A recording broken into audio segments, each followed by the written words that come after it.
नमस्कार दोस्तों, मैं विजय कसाना डिजिटल फ्री शिक्षा के यूट्यूब चैनल पर आपका स्वागत करता हूं।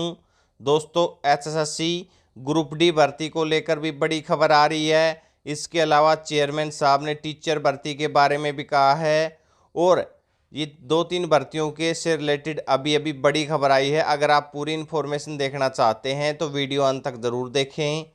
इसके अलावा साथियों, अगर आप कम समय में हरियाणा की सभी प्रकार की भर्तियों से रिलेटेड जानकारी रेगुलर पाना चाहते हैं तो आप चैनल को सब्सक्राइब जरूर कर लें।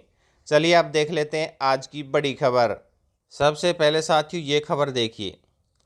शिक्षकों के 10,800 से ज़्यादा पदों पर भर्ती हो चुकी है। सुदेश कटारिया जो हरियाणा भाजपा प्रवक्ता हैं, सुदेश कटारिया, उन्होंने कहा है कि 10,800 से ज़्यादा शिक्षकों के पदों पर भर्ती हो चुकी है। ये बात इन्होंने कही है। नेता प्रतिपक्ष भूपेंद्र सिंह हुड्डा की प्रेस कॉन्फ्रेंस के बारे में भी इन्होंने जिक्र किया है कि वो आंकड़ों के खिलाफ यानी कि बिना आंकड़ों के ही प्रेस कॉन्फ्रेंस करते हैं। शिक्षकों के 8,000 पदों पर आपके लिए जो ज़रूरी खबर है साथियों वो देखते हैं हम। अब शिक्षकों के लगभग 8,000 पदों पर जल्द भर्ती शुरू होगी। उन्होंने कहा है कि मंजूर पदों में से जितने पद रिक्त दिखाए जा रहे हैं वास्तव में उतने पद रिक्त नहीं हैं। यानी कि फ़िलहाल बात यह है कि 8,000 पदों पर भर्ती जल्द शुरू होने की बात इन्होंने कही है। दूसरी तरफ चेयरमैन साहब ने क्या कहा इसके बारे में, जो टीजीटी और पीजीटी भर्तियों के बारे में जिक्र किया है तो उनके बारे में चेयरमैन साहब ने कहा है कि हरियाणा कर्मचारी चयन आयोग के पास टीजीटी इंग्लिश की 1,035 पदों में से मेवात कैडर के पदों का परिणाम जारी हो चुका है। शेष हरियाणा के पदों के लिए परिणाम कभी भी जारी हो सकता है। इस समय आयोग के पास केवल टीजीटी के 1542 पद हैं जिन पर भर्ती होनी है। स्कूल शिक्षा विभाग की तरफ से अभी तक पीजीटी या टीजीटी या पीआरटी के किसी भी पद के लिए कोई आग्रह पत्र नहीं पहुंचा है।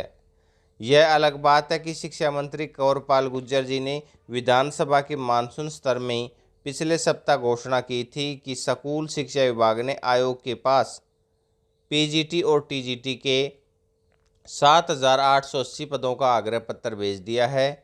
आयोग के अध्यक्ष गोपाल सिंह जी ने दैनिक सवेरा को बताया कि मेवात कैडर में टीजीटी के आर्ट के 250, संस्कृत के 146, उर्दू के 23, म्यूजिक का 1, पंजाबी के 25, गणित के 40 और हिंदी के 72, फिजिकल एजुकेशन के 279, साइंस के 61 और होम साइंस के 2 पदों पर भर्ती होनी है। इसी तरह शेष हरियाणा कैडर में टीजीटी के फिजिकल एजुकेशन के 425, आर्ट के 121, होम साइंस के 65 और म्यूजिक के 32 पदों पर भर्ती होनी है।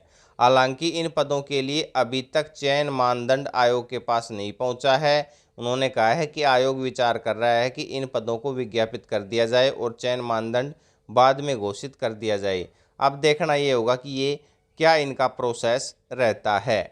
तो साथियों, अब ग्रुप डी भर्ती की बात करें तो ग्रुप डी भर्ती में सिर्फ और सिर्फ खेल कोटे के रिक्त पद बचे हुए हैं, उनकी ही वेटिंग लिस्ट जारी होगी, न कि नॉर्मल कैंडिडेटों की वेटिंग भी जारी होगी। क्योंकि काफ़ी कैंडिडेटों के कमेंट आते हैं कि स्पोर्ट्स कोटे के अलावा भी कोई वेटिंग लिस्ट जारी होगी क्या, तो उसके ऊपर चेयरमैन साहब ने बोल दिया है कि ओनली और ओनली स्पोर्ट्स कोटे के कैंडिडेटों की ही लिस्ट जारी होगी और स्पोर्ट्स कोटे में भी सभी जो कैंडिडेट हैं उनकी लिस्ट है वो जारी कर दी जाएगी, क्योंकि खाली पद भी बचेंगे। ये देख सकते हैं कि जो ग्रुप डी के रिक्त पदों के लिए है उस सूची जारी करने के संबंध में बैठक की थी। आयोग के अध्यक्ष गोपाल सिंह जी ने बताया कि ग्रुप डी के खेल कोटे के जितने रिक्त पदों की जानकारी आयोग के पास पहुंची है उनके अनुसार वेटिंग सूची से उम्मीदवारों के ग्रेजुएशन सर्टिफिकेट की जांच के बाद सूची जारी कर दी जाएगी।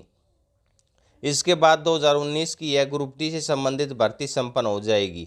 यानी कि सिर्फ और सिर्फ ये सूची बाकी है, इसके बाद ये भर्ती कंप्लीट हो जाएगी। उन्होंने यह भी बताया कि अब विभागों, बोर्ड, निगमों से ग्रुप डी के रिक्त पदों की जानकारी आ रही है जो सीईटी के अनुसार भरी जाएगी।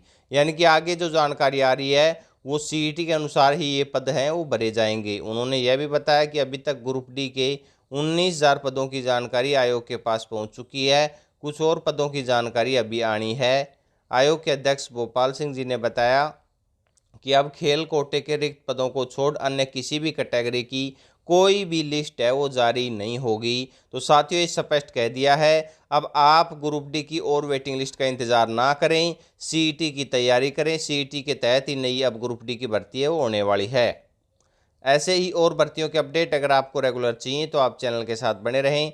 वीडियो को लाइक और ज़्यादा से ज़्यादा शेयर करें। अपना महत्वपूर्ण समय देने के लिए बहुत बहुत धन्यवाद।